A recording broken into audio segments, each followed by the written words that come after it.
আসসালামু আলাইকুম, কেমন আছেন সবাই? আজকে ফরিদপুর জেলার নগরকান্দা উপজেলার রসুলপুরে ছিল হাটবার।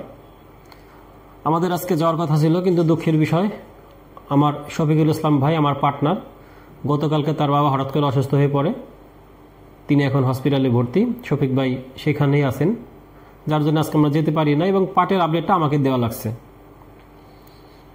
প্রিয় দর্শক, আমাদের পাটের ব্যবসায়ী আব্দুল মালিক ভাই, তাকে ফোন করছিলাম এবং তিনি আমাকে কিন্তু জানাইছেন পাটের দামটা গতকালকে তুলনায় কিন্তু আজকে বাড়তি। তবে পাটের খবর বলার আগে একটা কথা বলে নিই, আমরা কিন্তু বেশ কিছুদিন ধরে আপনাদেরকে বলছি যে আমরা কিন্তু খাঁটি খেজুরের গুড় সরবরাহ করছি। শুধু খেজুরের গুড়ই না, আমরা সামনে আনবো ঘি এবং মধু এবং আরও অন্যান্য প্রোডাক্ট। ইনশাল্লাহ সবগুলোই হবে একদম আমাদের নিজেদের তত্ত্বাবধানে তৈরি করা খাঁটি জিনিসপত্র। তাই যারা নিতে চান আমাদের সাথে যোগাযোগ করতে পারেন। যেহেতু গুড়টা আমাদের গাছটা সপ্তাহে একদিন কাটা হয়, তাই আগে থেকে বুকিং দিয়ে রাখলে ভালো হয়, তা না হলে কিন্তু সিরিয়ালে পড়ে গেলে আপনারা পাবেন না। অলরেডি আমাদের হাতে অনেক বুকিং আছে, যেগুলো দিতে দিতে আমাদের কয়েকদিন লেগে যাবে। প্রিয় দর্শক, এখন আসি পাটের কথায়। পাট রপ্তানি বন্ধ করে দেওয়ার পর থেকে কিন্তু পাটের দামটা যে একটা স্থবিরতায় ছিল, সেটা কিন্তু কাটা শুরু করছে এবং আস্তে আস্তে আস্তে আস্তে করে একটু বাড়ছে।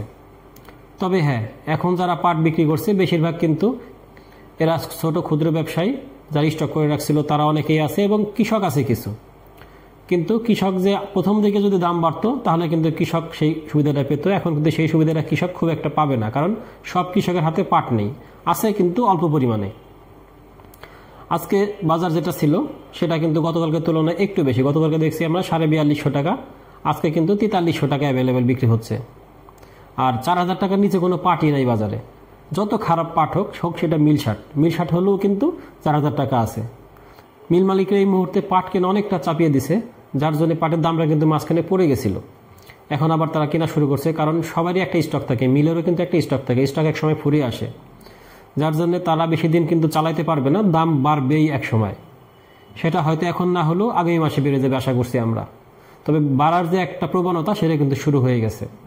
পাট 4000 থেকে অলরেডি 4142 আছে, কিন্তু 4300 টাকা বিক্রি হচ্ছে। ইনশাল্লাহ আশা করি সামনে দাম আরও বাড়বে এবং আমাদের ক্ষুদ্র ব্যবসায়ী যারা স্টক করে রাখে তারা কিছু দাম পাবে এবং আমাদের কৃষক ভাই যাদের হাতে পাট আছে তারাও দাম পাবে।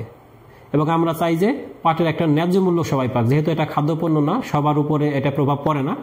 তবে হ্যাঁ, এমন যেন না হয় অস্বাভাবিক বেড়ে যায়, আমাদের মিলগুলো বেশি দামে কিনে রপ্তানি করতে না পারে, এমন যেন না হয়। আমরা চাই যে মিল মালিকও দেশের জন্য যেহেতু বৈদেশিক মুদ্রা অর্জন করে আনে, সেহেতু মিল মালিকরা একটা ন্যায্য দামে কিনতে পারুক, কৃষকরা একটা ন্যায্য দামে বিক্রি করতে পারুক। ধন্যবাদ সবাইকে, আল্লাহ হাফেজ।